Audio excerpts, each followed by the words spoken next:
اللہ تعالیٰ کے ایک بڑے خوبصورت ولی تھے، ان کی بارگاہ اقدس میں ایک شخص گیا، اس نے جا کے کہا حضور برکت نہیں ہوتی۔ آپ نے فرمایا بھئی کون سی برکت چاہتے ہو؟ اس نے کہا حضور زندگی میں برکت نہیں، کھانے پینے میں برکت نہیں، گھر میں برکت نہیں، اولاد ہے آپس میں محبت نہیں، برکت نہیں ہے۔ تو اللہ والوں کے جواب بھی بڑے خوبصورت ہوتے ہیں۔ انہوں نے کہا کہ یار میں تجھے ایک مثال دیتا ہوں اگر تو سمجھ آئے۔ انہوں نے کہا جی حضور انشاءاللہ تعالی میں آپ کا عقیدت مند ہوں، میں ضرور سمجھنے کی کوشش کروں گا۔ تو وہ اللہ کے ولی فرمانے لگے یار یہ بتاؤ کتیا کتنے بچے دیتی ہے؟ کئی بچے دیتی ہے، اندازاً کتنے بچے دیتی ہے؟ چلو کئی لوگوں نے کئی تجربے گنے ہوں گے، 8 9 اب آپ غور کریں کہ اگر اتنے بچے سلامت رہ جائیں تو معاشرہ یہ کتوں سے ہی بھرا ہو۔ اچھا بکری ایک ٹائم میں کتنے دیتی ہے جی؟ اونچا بولیں، 1 یا 2 یا جتنے بھی مطلب راؤنڈ اباؤٹ، لیکن کتیا سے کہیں کم ہوتے ہیں۔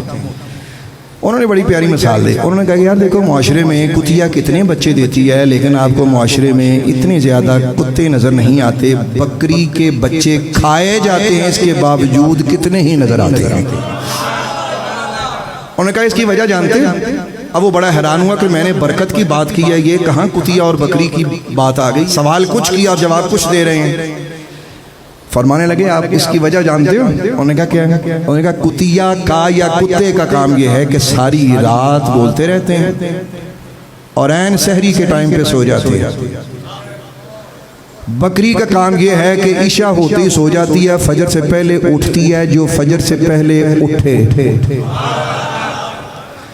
اس کی زندگی میں برکت ہوگی، مال اولاد میں برکت ہوگی۔ تو جو ساری رات موبائل کے آگے بیٹھا اپنا ٹائم ویسٹ کرتا رہے اور فجر کے ٹائم سو جائے تو اس کی زندگی میں برکت نہیں۔ جیسے کتیا کے کتنے ہی بچے ہوتے ہیں لیکن برکت نہ ہونے کی وجہ سے معاشرہ ان سے پاک و صاف نظر آتا ہے، یہ اللہ کی حکمت بھی ہے۔ اور بکری کے 1 سے 2 بچے ہوتے ہیں، لوگ انہیں جیب بھر کے کھاتے ہیں لیکن پھر بھی کتنے ہی منڈیوں میں وہ نظر آتے ہیں۔ غور کیجئے گا، انہوں نے کہا کہ یہی برکت کا معنی ہے صبح جس وقت تیرا اللہ تجھے رزق دیتا ہے اس وقت اٹھ کے اپنے اللہ کے سامنے بیٹھا کر، کیونکہ وہ تقسیم رزق کا وقت ہے۔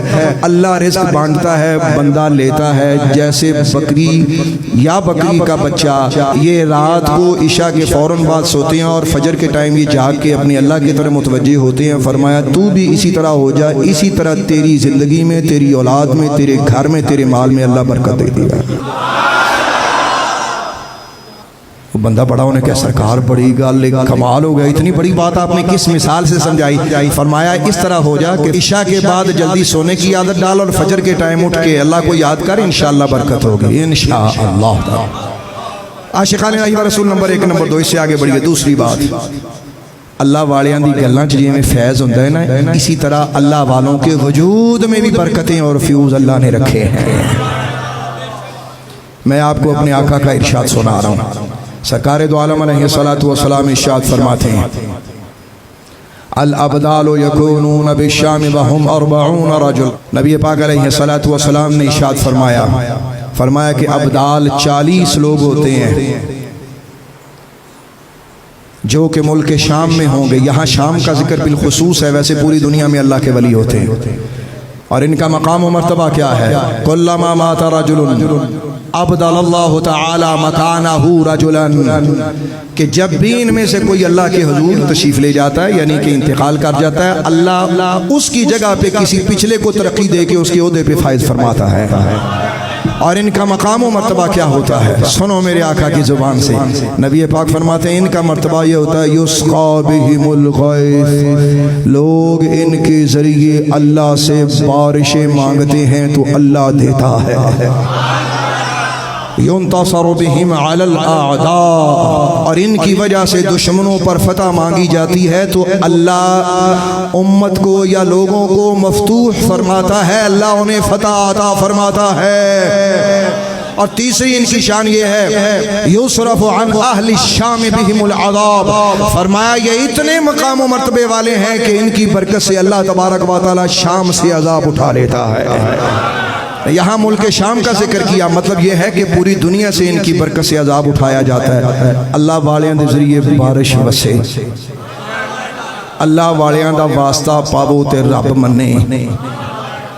میں اللہ سے دعا کرتا ہوں یا اللہ پوری دنیا پر اس وقت جو پریشانی ہے یا اللہ اپنے پیارے بندیاں دے صدقے رحمت دا می پا دے، ایک تکلیف موک جائے گا یا اللہ۔ دوسری دعا یہ ہے ان تیرے پیارے بندوں کا صدقہ یا اللہ ہمیں ہر دشمن پہ فتح عطا فرما یا اللہ۔ تیسری دعا انہی تیرے پیارے مقبول بندوں کا صدقہ یا رب العالمین اس عذاب کو اٹھا لے یا اللہ، اٹھا لے اس عذاب کو یا اللہ، اٹھا لے اس عذاب کو۔